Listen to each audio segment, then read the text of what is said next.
नमस्कार दोस्तों, बहुत बहुत स्वागत है आप सभी का आपके अपने यूट्यूब चैनल आरजीएस में। और हमेशा की तरह आज भी हाजिर हैं डेली करंट अफेयर के प्रोग्राम की सीरीज को लेकर के। तो इस सेशन की शुरुआत से पहले मैं आप सभी को बताना चाहूँगा कि यूपीएससी 2025 प्री का रिजल्ट आ चुका है और उसमें लगभग 14,000 कुछ 161 बच्चे अपना मेरिट लिस्ट में स्थान बना पाए हैं। तो उन सभी विद्यार्थियों को जो यूपीएससी 2025 के प्री में क्वालिफाई किए हैं उन्हें बहुत बहुत शुभकामनाएं।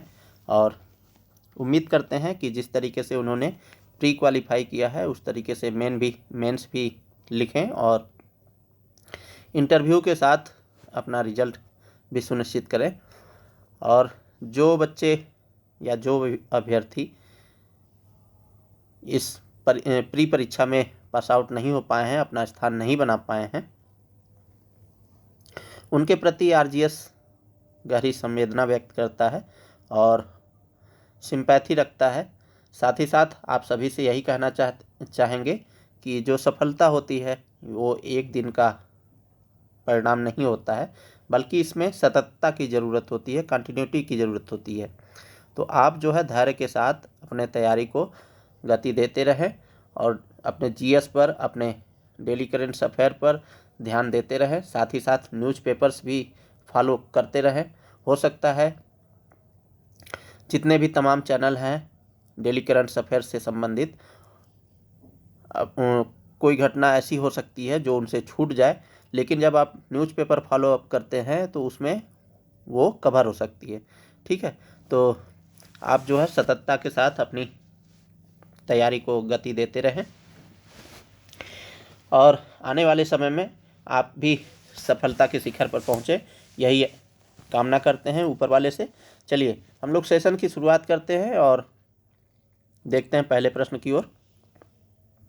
तो पहला प्रश्न ये रहा आपके लिए, आई स्टार के संदर्भ में निम्नलिखित कथनों पर विचार कीजिए। पहला स्टेटमेंट कह रहा है इसका पूरा नाम intelligence surveillance target acquisition and reconnaissance है। दूसरा स्टेटमेंट कह रहा है इसका मुख्य उद्देश्य भारतीय वायुसेना को उन्नत विमान प्रदान करना है। तो अभी जो है आई स्टार निगरानी प्रणाली जो है शुरू की गई है वायुसेना के लिए और इसका पूरा नाम जो है intelligence surveillance target acquisition and reconnaissance है। ये स्टेटमेंट सही है। इसका मुख्य उद्देश्य भारतीय वायुसेना को उन्नत विमान प्रदान करना है, ये भी स्टेटमेंट सही है। तो चलिए हम लोग व्याख्या को देखते हैं। उससे पहले यहाँ देख लेते हैं प्रश्न में क्या कह रहा है, उपयुक्त में से कौन सा से कथन सही है। तो यहाँ पर ऑप्शन बी यहाँ पर होगा, ऑप्शन सी। तो बी यहाँ पर सही है, ऑप्शन 1 और 2 बोथ आर राइट्स। चलिए हम लोग व्याख्या को देखें। तो भारतीय वायुसेना की नई निगरानी प्रणाली आई स्टार लॉन्च की गई है। तो हालिया खबरों के अनुसार भारत सरकार भारतीय वायुसेना यानी इंडियन एयरफोर्स के लिए 10,000 करोड़ रुपए की परियोजना को मंजूरी देने वाली है। इस परियोजना का उद्देश्य क्या है? तो उद्देश्य स्वदेशी आई स्टार जासूसी विमान खरीदना है। यह तकनीकी उन्नति भारत की सामरिक स्थिति को मजबूत करेगी और दुश्मन के ठिकानों पर सटीक हमले की क्षमता प्रदान करेगी। आई स्टार के बारे में देखें तो इसका पूरा नाम intelligence surveillance target acquisition and reconnaissance है। इसका मुख्य उद्देश्य भारतीय वायुसेना को उन्नत विमान प्रदान करना है जो हवा से जमीन पर विस्तृत वास्तविक समय की खुफिया जानकारी, निगरानी, लक्ष्यीकरण और टोही प्रदान करेंगे। ये विमान दुश्मन के radar, mobile air defence unit, command post जैसे महत्वपूर्ण लक्ष्यों की पहचान और उन पर सटीक हमला करने में मदद करेंगे। इनके लिए 3 विमान अंतर्राष्ट्रीय विमान निर्माता कंपनियों जैसे बोइंग से खरीदे जाएंगे। अब आई स्टार के महत्व और उसकी विशेषता के बारे में बात करें तो स्वदेशी तकनीक समाधान होगा। इसमें डीआरडीओ द्वारा विकसित स्वदेशी सेंसर और इलेक्ट्रॉनिक सिस्टम का उपयोग किया जाएगा, जिससे आत्मनिर्भरता बढ़ेगी, सटीकता और सुरक्षा भी बढ़ेगी। आई स्टार विमान दुश्मन के लक्ष्यों को सटीकता से पहचानने और उन्हें निशाना बनाने में सक्षम होंगे, बिना दुश्मन देश के हवाई क्षेत्र में प्रवेश किए। ठीक है, इसका कुछ रणनीतिक महत्व भी है। यह तकनीक भारत को उन चुनिंदा देशों में शामिल करेगी जिनके पास ऐसी रणनीतिक निगरानी और हमले की क्षमता है, जिसमें संयुक्त राज्य अमेरिका, यूनाइटेड किंगडम और इजराइल शामिल है। मतलब ये कुल 3 देश ही हैं, ठीक है, जो इस प्रकार की क्षमता विकसित कर चुके हैं। सीमाओं पर निगरानी बढ़ेगी। चीन और पाकिस्तान की गतिविधियों जैसे मिसाइल मूवमेंट की निगरानी और त्वरित निष्क्रियता ये हो सकेगा। एडवांस ट्रांससीवर होगा, यानी VISR-AX, यानी वर्सेटाइल ISR ऐसा, जो 360 डिग्री कवरेज और रियल टाइम डेटा रिले प्रदान करेगा। तो ये कुछ विशेषताएं हैं। उच्च रिजोल्यूशन राडार होगा, सिंथेटिक अपर्चर राडार और ग्राउंड मूविंग टारगेट इंडिकेटर द्वारा दुश्मन की गतिविधियों का पता और ट्रैकिंग करना। AI आधारित डेटा प्रोसेसिंग, यानी अत्याधुनिक सिग्नल इलेक्ट्रॉनिक कम्युनिकेशन इंटेलिजेंस तकनीक, इन सब का प्रयोग किया जाएगा। नेटवर्क सेंट्रिक वारफेयर आर्किटेक्चर, यानी तीनों सेनाओं के साझा ऑपरेशनल पिक्चर को एकत्रित करने के लिए विमान और ग्राउंड सिस्टम का एकीकरण किया जाएगा। चलिए, भारत के पहले ई वेस्ट रिसाइकलिंग पार्क यानी इको पार्क के संदर्भ में निम्नलिखित कथनों पर विचार कीजिए। तो क्या है? ई वेस्ट है। ई वेस्ट के द्वारा रिसाइकलिंग पार्क बनाया गया है, ठीक है। तो यह पार्क उत्तरी दिल्ली होलंबी कला में 11.4 एकड़ में बनेगा। पहला स्टेटमेंट कह रहा है कि यह पार्क उत्तरी दिल्ली होलंबी कला में 11.4 एकड़ में बनेगा। दूसरा स्टेटमेंट कह रहा है कि यह पार्क सार्वजनिक निजी भागीदारी यानी PPP तहत डिजाइन, निर्माण, वित्त संचालन और हस्तांतरण मॉडल पर 15 साल की रियायत अवधि के लिए बनेगा। तो आपको बताना क्या है, उपयुक्त में से कौन से कथन सही हैं।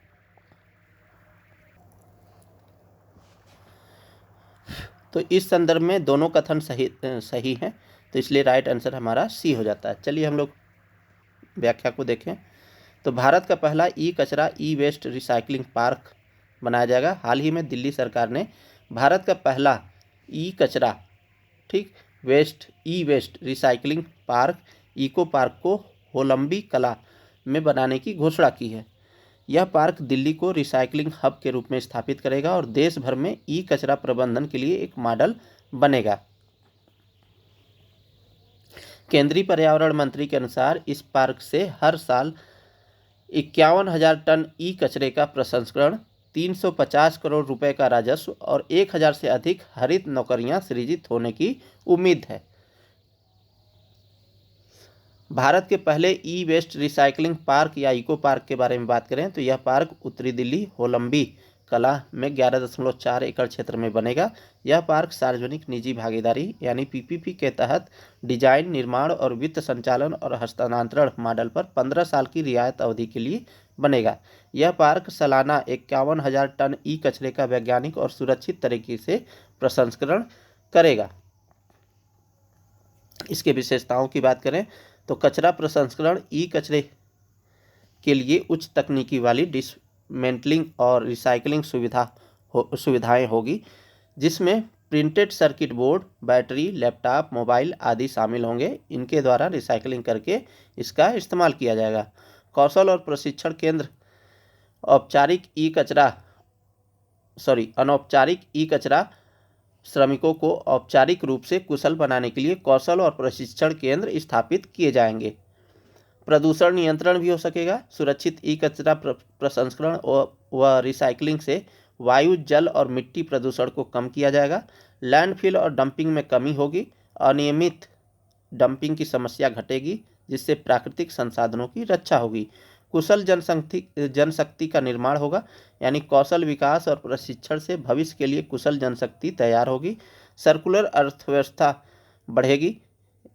ई कचरे का प्रबंधन करके दिल्ली की सर्कुलर अर्थव्यवस्था को बढ़ावा मिलेगा, जिससे संसाधनों का कुशल उपयोग होगा।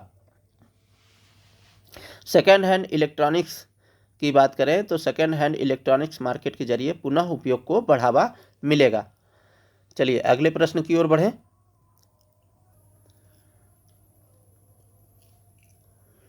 तो चंद्रमा से संबंधित पूर्णिमाओं के संदर्भ में निम्नलिखित कथनों पर विचार कीजिए। अब देखिए, इस सप्ताह जो है स्ट्रॉबेरी मून देखा गया, जो 11 जून को दिखाई दिया। तो इस संदर्भ में दो स्टेटमेंट दिए गए हैं। पहला स्टेटमेंट कह रहा है उल्फ मून जनवरी माह में देखा जाता है, ठीक है। दूसरा स्टेटमेंट कह रहा है कोल्ड मून अप्रैल माह में देखा जाता है। तो उल्फ मून जनवरी माह में देखा जाता है, ये स्टेटमेंट तो सही है, लेकिन कोल्ड मून जो है अप्रैल माह में देखा जाता है, ये स्टेटमेंट गलत है, क्योंकि यह अप्रैल माह में नहीं बल्कि दिसंबर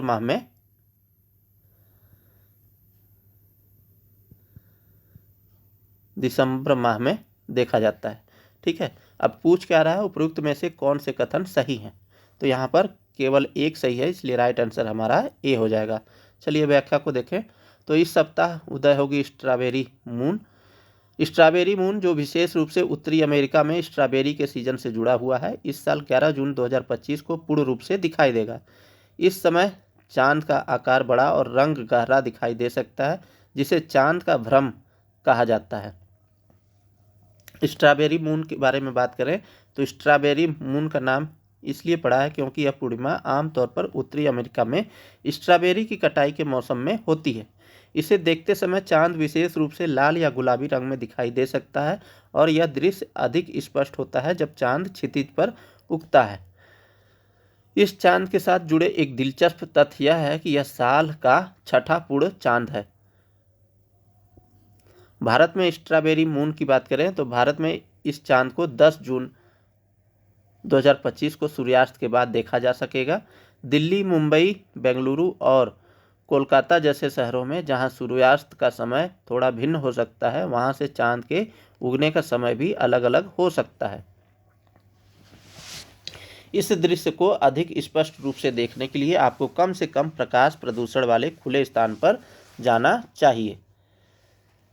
अन्य पूर्णिमाओं की बात करें तो कौन कौन से पूर्णिमा के दिन होते हैं और उसे किस नाम से जाना जाता है। तो उल्फ मून जो जनवरी माह में पड़ता है, इस महीने को उल्फ मून इसलिए कहा जाता है क्योंकि यह मून उस समय आता है जब सर्दियों में भेड़िए अधिक आवाज़ करते हैं। स्नो मून है दूसरा, जिसे फरवरी माह में देखा जाता है। यह महीने का मून भारी सर्दी और बर्फबारी को दर्शाता है। वर्म मून यानी मार्च के समय, इस महीने को पूर्णिमा में मिट्टी में कीड़े उभरते हैं और जो इस चांद को वर्म मून बनाते हैं।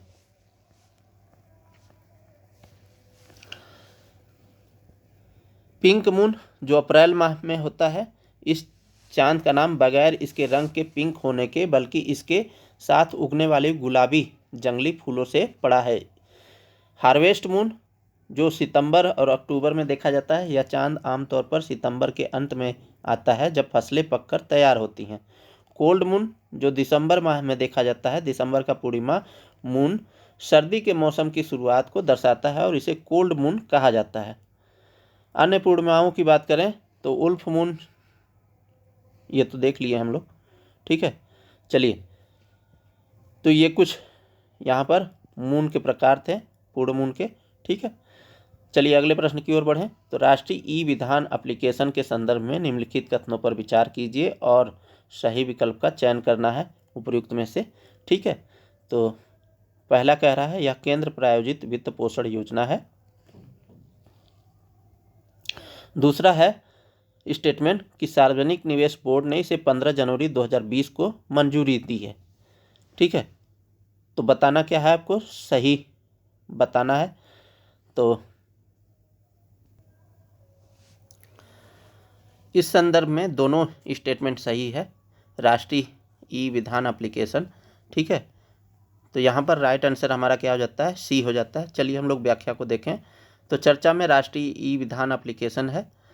हाल ही में केंद्रीय सूचना एवं प्रसारण और संसदीय कार्य राज्य मंत्री ने पुडुचेरी विधानसभा के लिए राष्ट्रीय ई विधान एप्लीकेशन यानी नेवा का उद्घाटन किया है। इस एप्लीकेशन के शुरू होने के बाद पुडुचेरी विधानसभा पूरी तरह से डिजिटल हो जाएगी। 15वीं पुडुचेरी विधानसभा के छठे सत्र के दौरान नेवा का परीक्षण किया गया। इस परीक्षण में उपराज्यपाल का भाषण, मुख्यमंत्री का बजट भाषण, विधानसभा कार्यसूची और सदस्यों के सवालों के जवाब नेवा पर अपलोड किए गए हैं। राष्ट्रीय विधान एप्लीकेशन के बारे में बात करें तो यह प्रधानमंत्री नरेंद्र मोदी के नेतृत्व में शुरू की गई संसदीय कार्य मंत्रालय की एक पहल है। इसका उद्देश्य पूरे देश के 37 राज्य और केंद्र शासित प्रदेशों की विधानसभाओं की विधायी प्रक्रियाओं को डिजिटल रूप से सुव्यवस्थित करना है। यह एक राष्ट्र एक अनुप्रयोग के दृष्टिकोण को लागू करता है।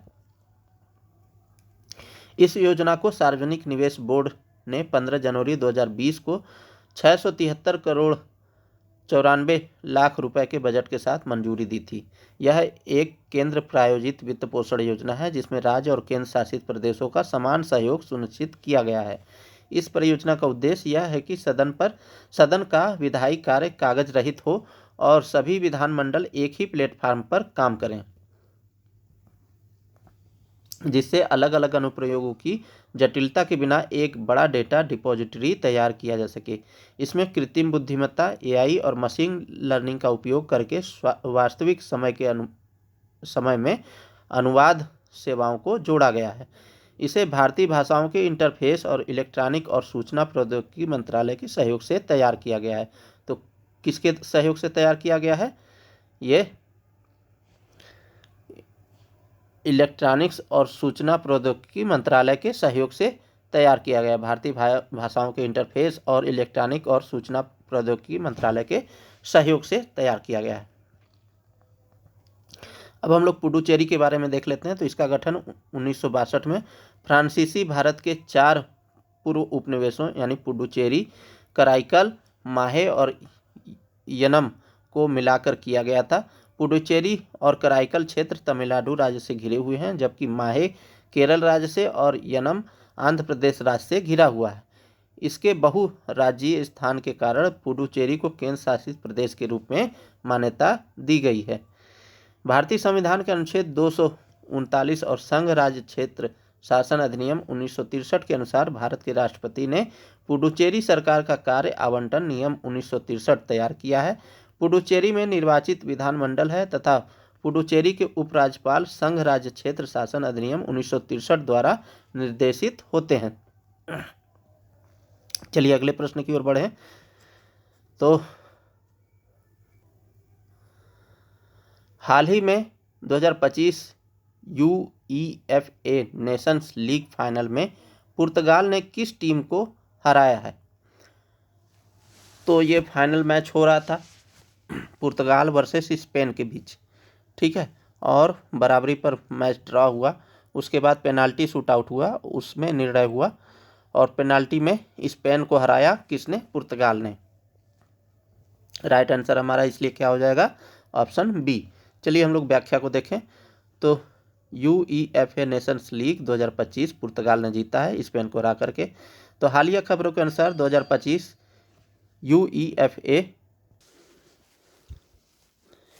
UEFA नेशंस लीग फाइनल में पुर्तगाल ने स्पेन को पेनाल्टी शूटआउट में हराकर नेशंस लीग का खिताब जीता है। इस खेल का आयोजन 4 से 8 जून 2025 तक जर्मनी में किया गया। इस खेल में 4 टीमों ने सेमीफाइनल में प्रवेश किया, जिसमें पुर्तगाल, स्पेन, फ्रांस और जर्मनी शामिल हैं। नुनो मेंडेस ने प्लेयर ऑफ द टूर्नामेंट का खिताब जीता है। गौरतलब है कि पुर्तगाल 2 राष्ट्र लीग खिताब यानी 2019-2025 जीतने वाली पहली टीम बन गई है। UEFA नेशंस लीग के बारे में बात करें तो यह द्विवार्षिक अंतर्राष्ट्रीय यूरोपीय फुटबॉल प्रतियोगिता है। यह खेल के यूरोपीय शासी निकाय UEFA के सदस्य संघों की वरिष्ठ पुरुष राष्ट्रीय टीमों द्वारा खेली जाती है।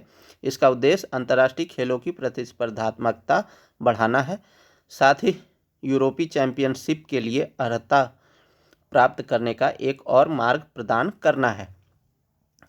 चलिए अगले प्रश्न की ओर बढ़ें। तो टी रविशंकर के संदर्भ में निम्नलिखित कथनों पर विचार कीजिए। तो इन्हें 16वें वित्त आयोग का पूर्णकालिक सदस्य नियुक्त किया गया है,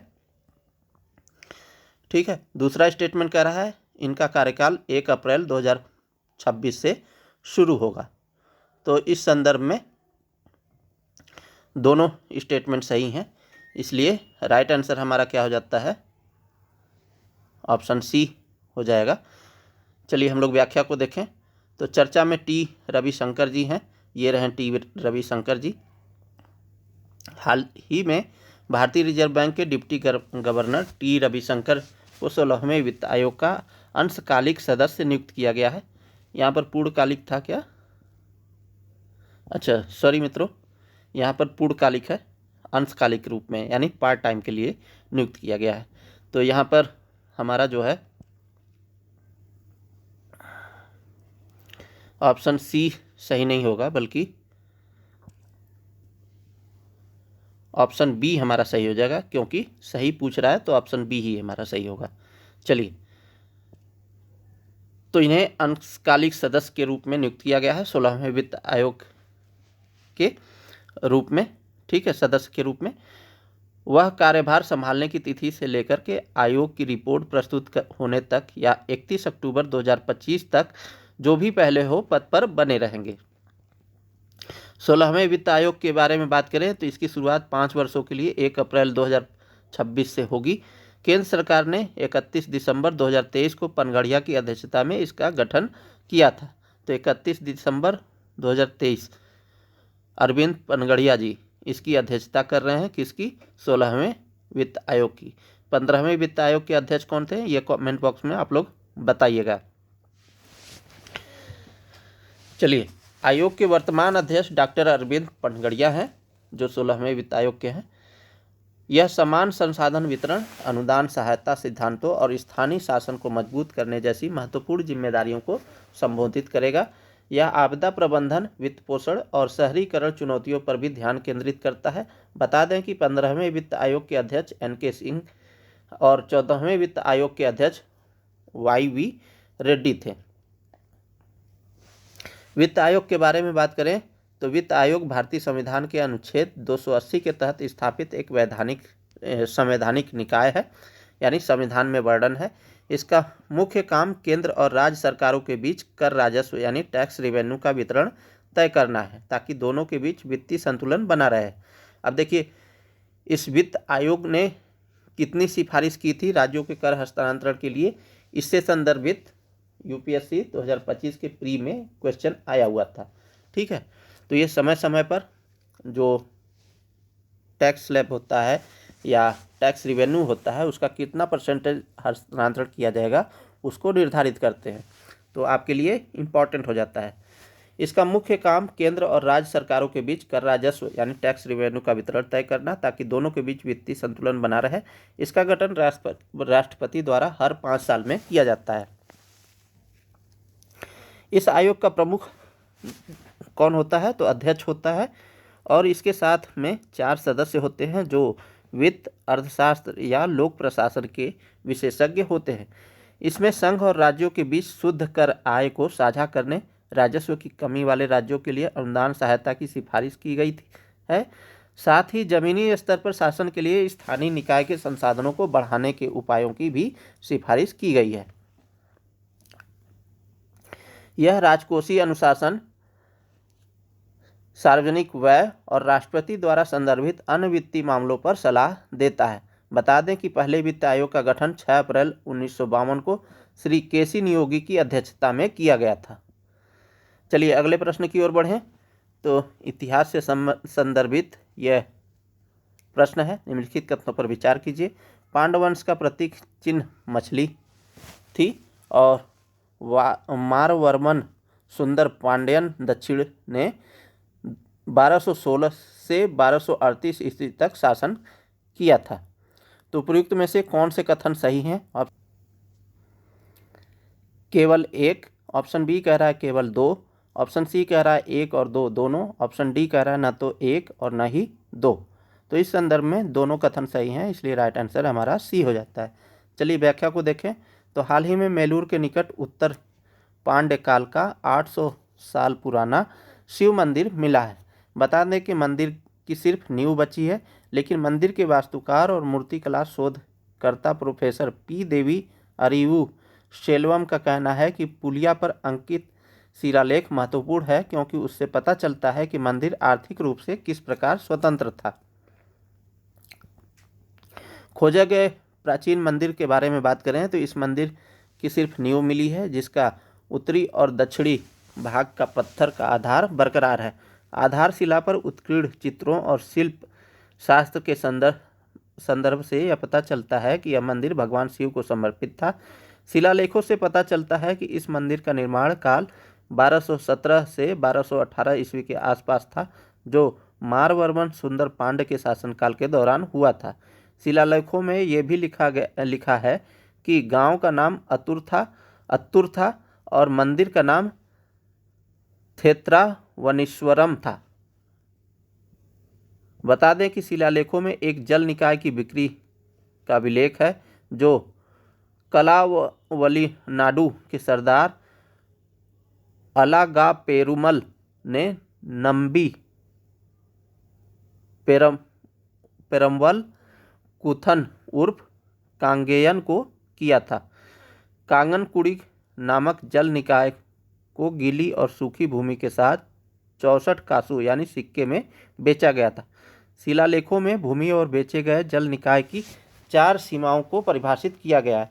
साथ ही यह भी उल्लेख किया गया है कि भूमि का देय कर अत्तुर के थेत्रावनीश्वरम के भगवान को उनके दैनिक खर्चों के लिए दिया जाना चाहिए। अब पांड्य वंश के बारे में बात कर लेते हैं। तो पांड्यों ने मदुरै से शासन किया था। पांड्य राज्य भारतीय प्रायद्वीप के सुदूर दक्षिण और दक्षिण पूर्वी भाग में था। कोरकई इनकी प्रासंगिक राजधानी थी, जो बंगाल की खाड़ी के साथ थम्परपराड़ी के संगम के पास स्थित थी। पांड्य वंश का प्रतीक क्या था? प्रतीक चिन्ह क्या था? तो यह जो है मछली थी। उन्होंने तमिल संगमों का संरक्षण किया और संगम कविताओं के संकलन की सुविधा प्रदान की। शासकों ने एक नियमित सेना बनाए रखी। संगम साहित्य के अनुसार पांड्य राज्य धनी और समृद्ध था। पांड्यों का पहला उल्लेख मेगास्थनीज ने किया है। उन्होंने इस राज्य को मोतियों के लिए प्रसिद्ध बताया था। राजा मारवर्मन सुंदर पांड्य के बारे में बात करें तो मारवर्मन सुंदर पांड्य दक्षिण भारत के पांड्य राजवंश का एक महत्वपूर्ण शासक था, जिसने 1216 से 1238 ईस्वी तक शासन किया। उसने पांड्य साम्राज्य को पुनर्जीवित किया और उसने दक्षिणी भारत में पांड्य प्रभुत्व स्थापित किया। उसने चोल साम्राज्य को हराकर पांड्य साम्राज्य को पुनर्जीवित किया और दक्षिणी भारत में पांड्य प्रभुत्व स्थापित किया। उसने उरेयूर और तंजावुर को लूटा और चोल राजा कुलोत्तुंग तृतीय को निर्वासित कर दिया था। चलिए अगले प्रश्न की ओर बढ़ें। तो निम्नलिखित कथनों पर विचार करें और सही विकल्प का चयन करें। पहला स्टेटमेंट कह रहा है महासागरीय अम्लीकरण वास्तव में लंबी अवधि में समुद्र के पीएच मान में कमी को कहते हैं। इसका मुख्य कारण महासागरों द्वारा वायुमंडल से कार्बन डाइऑक्साइड का अवशोषण है। दूसरा स्टेटमेंट कह रहा है महासागर मानवीय गतिविधियों से उत्सर्जित लगभग 25% वार्षिक कार्बन मोनोऑक्साइड को अवशोषित करते हैं। ठीक है, तो इस संदर्भ में दोनों स्टेटमेंट सही हैं, इसलिए यहाँ पर ऑप्शन सी हमारा सही है। तो महासागरीय अम्लीकरण और ग्राही सहन सीमा का उल्लंघन हुआ है। एक हालिया अध्ययन के अनुसार महासागरीय अम्लीकरण ग्राही सहन सीमा को पार कर गया है। अध्ययन में यह चेतावनी दी गई है कि महासागरीय अम्लीकरण के ग्राही सहन सीमा को पार करने में समुद्री पारिस्थितिक तंत्र गंभीर खतरे में पड़ गया है। महासागरीय अम्लीकरण वास्तव में लंबी अवधि में समुद्र के पीएच मान में कमी को कहते हैं। इसका मुख्य कारण महासागरों के द्वारा वायुमंडल से कार्बन डाइऑक्साइड का अवशोषण है।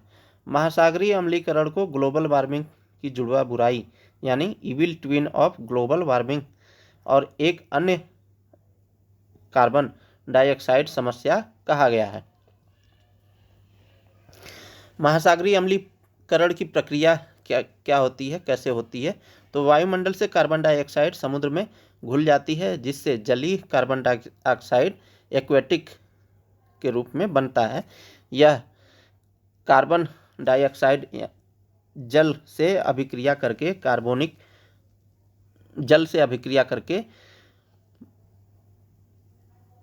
बाइकार्बोनिक अम्ल यानी H2CO3 बनाती है। इसके बाद यह कार्बोनिक अम्ल विघटित होकर के बाइकार्बोनेट यानी HCO3 और हाइड्रोजन आयन बनाता है। हाइड्रोजन आयनों की वृद्धि महासागरों को और अधिक अम्लीय बनाती है।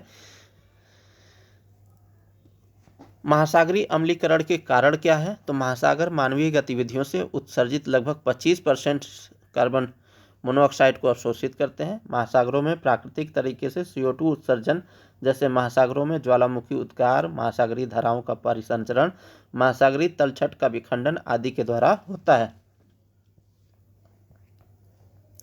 महासागरीय अम्लीकरण का प्रभाव क्या होता है, यानी महासागरों का अत्यधिक अम्लीकरण के कारण क्या क्या प्रभाव पड़ते हैं?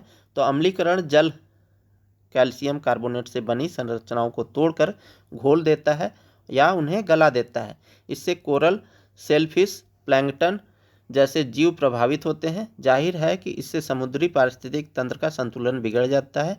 इससे मत्स्यिकी गतिविधि और तटीय संरक्षण पर भी नकारात्मक असर पड़ता है।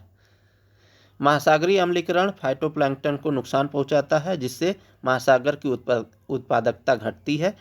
महासागरीय अम्लीकरण फाइटोप्लैंक्टन द्वारा डाइमिथाइल सल्फाइड के उत्पादन को प्रभावित करता है, जिससे बादलों के निर्माण पर अप्रत्यक्ष प्रभाव पड़ता है।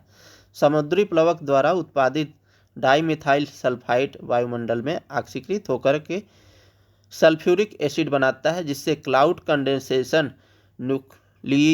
न्यूक्लियाई का निर्माण होता है। ये CNN यानी क्लाउड कंडेंसेशन न्यूक्लियाई जल की बूंदों के लिए सीड का काम करते हैं और अंततः बादल के निर्माण में योगदान करते हैं। ग्रही सहन सीमाएं क्या है, यानी प्लैनेटरी बाउंड्रीज क्या है?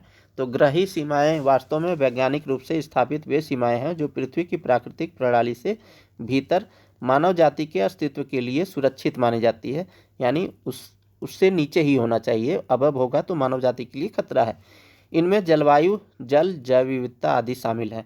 ये सीमाएं वे दहलीज हैं जिनके पार होने पर मानवीय गतिविधियां पृथ्वी को अस्थिर कर सकती हैं। इसके परिणाम स्वरूप ग्रह की वह क्षमता प्रभावित होती है जो उस पर जीवन, विशेषकर मानव जीवन को बनाए रखने में सहायक होती है। तो ये था दोस्तों डेली करंट अफेयर का आज का प्रोग्राम, और उम्मीद करते हैं आपके परीक्षा की दृष्टि के लिए ये इम्पोर्टेंट होगा। आप इसकी महत्ता को समझ रहे होंगे। तो आप डेली करंट अफेयर के साथ बने रहिए और चैनल को सब्सक्राइब कीजिए, अन्य लोगों तक भी शेयर कीजिए। मिलते हैं किसी अन्य वीडियो में, तब तक के लिए बहुत बहुत शुक्रिया, बहुत बहुत धन्यवाद। जय हिंद दोस्तों।